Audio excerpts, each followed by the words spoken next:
অপরাধীকে অপরাধী হিসেবে আমরা দেখি, সে যেই যত প্রভাবশালী, অপরাধ করলে শাস্তি তাকে পেতে।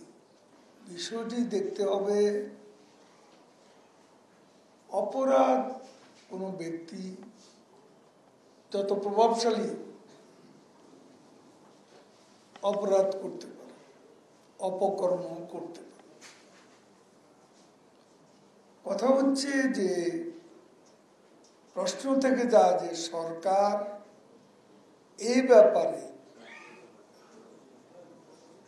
তাদেরকে অপকর্ম অপরাধের শাস্তি পাওয়ার ব্যাপারে সরকার সৎসাহস দেখিয়েছে কিনা। শেখ হাসিনা সরকারের সেই সৎসাহস আছে। অপরাধ করে কেউ পার পাবে না,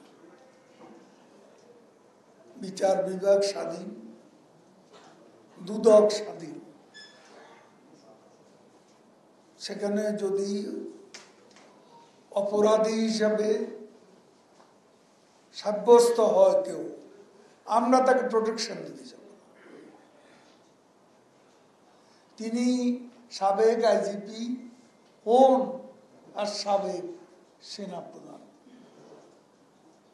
আমাদের দেশের প্রচলিত আইনে অন্যায় যে করবে তাকে শাস্তির কাছে সমর্পণ করা। এখানে কোনো প্রকার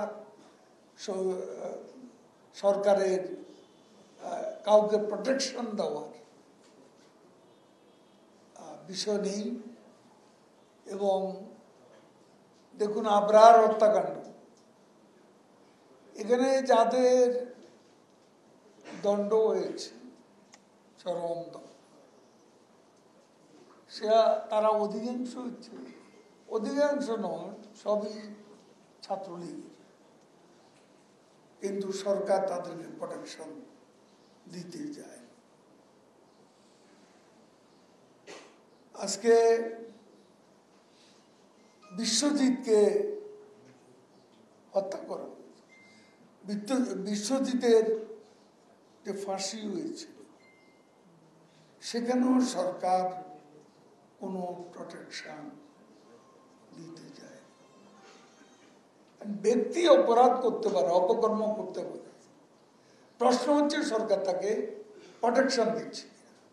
আমরা সেটা শেখ হাসিনা আমাদের প্রধানমন্ত্রী, তিনি এ ব্যাপারে জিরো টলারেন্স। কাজেই অপরাধীকে অপরাধী হিসেবে আমরা দেখি, সে যেই যত প্রভাবশালী, অপরাধ করলে শাস্তি তাকে পেতে।